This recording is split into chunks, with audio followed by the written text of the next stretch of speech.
स्वागत है आपका हिंदी व्याकरण की इस कक्षा में।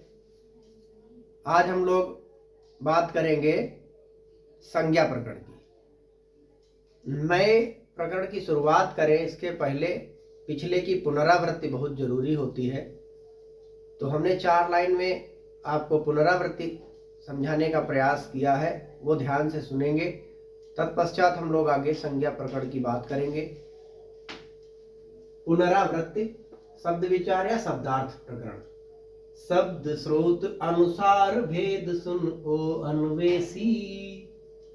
शब्द स्रोत अनुसार भेद सुन ओ अन्वेषी।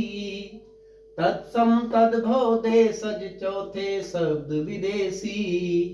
तत्सम तद्भव देशज चौथे शब्द विदेशी। रचना के अनुसार शब्द के भेद गूढ़ हैं। रचना के अनुसार शब्द के भेद गूढ़ हैं। यौगिक रूढ़ तीसरे होते योग रूढ़ हैं। यौगिक रूढ़ तीसरे होते योग रूढ़ हैं। बहुअर्थी पर्याय विरोधी अर्थ योग से। बहुअर्थी पर्याय विरोधी अर्थ योग से। शब्द विकारी और अविकारी हैं प्रयोग से।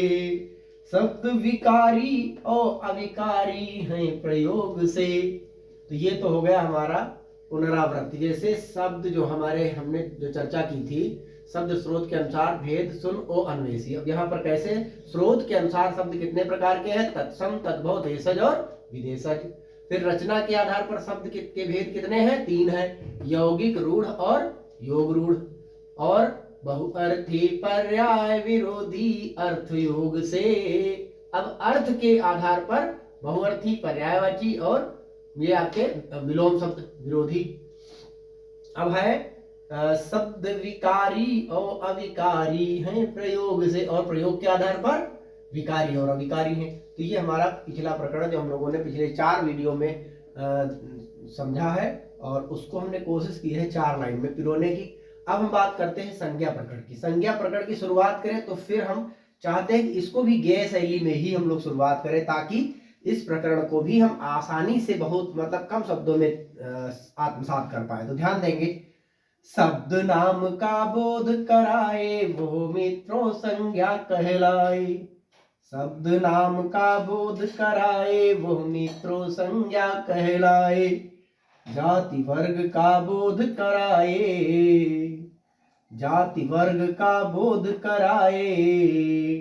संज्ञा जातिवाचक कहलाए। खास नाम का बोध कराए। खास नाम का बोध कराए।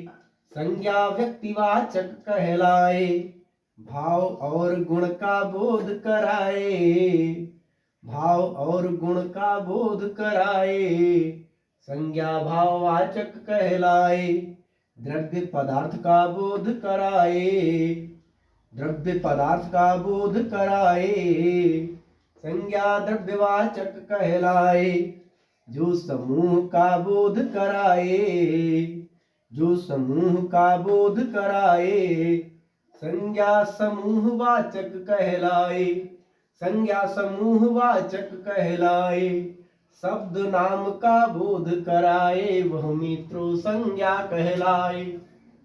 शब्द नाम का बोध कराए वह मित्रों संज्ञा कहलाए। देखिए, हम लोग समझ रहे हैं कि नाम का मतलब ही संज्ञा है, और संज्ञा का मतलब तो संज्ञा ही है। तो चाहे संज्ञा को नाम कहें, चाहे नाम को संज्ञा कहें, एक ही बात है। अब जाति वर्ग का बोध कराए, ऐसे शब्द जो पूरी जाति का बोध कराते हैं वे जातिवाचक कहलाते हैं। ऐसे शब्द जो खास नाम का बोध कराते हैं वो क्या होते हैं? व्यक्तिवाचक संज्ञा कहलाते हैं। ऐसे शब्द जो भाव और गुण का बोध कराते हैं वो क्या होते हैं? भाववाचक संज्ञा कहलाते हैं।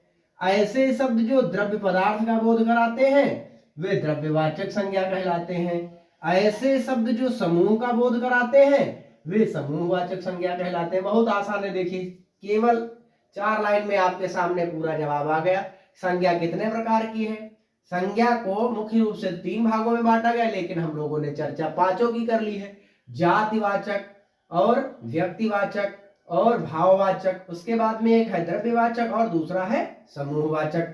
तो 1 नंबर पर हो गई जातिवाचक, 2 नंबर पर हो गई व्यक्तिवाचक, 3 नंबर पर हो गई भाववाचक और 4 नंबर पर हो गई द्रव्यवाचक तथा 5 नंबर पर हो गई समूहवाचक। तो ये हमने ये संज्ञा के बारे में समझने का प्रयास किया है और आगे हम इसको उदाहरण के साथ आपको विस्तृत रूप से बताने का प्रयास करेंगे। इस भाग में इतना ही। बहुत बहुत धन्यवाद। इसे आप जो है स्क्रीनशॉट ले लीजिए, स्क्रीनशॉट लेकर के अपनी कॉपी में नोट्स में अपने अच्छे से तैयार कर लीजिए ताकि आप इसको दोबारा पढ़ सकें और दोबारा इसको 2-4 बार आप गाएंगे आसानी से याद हो जाएगा। बहुत बहुत धन्यवाद।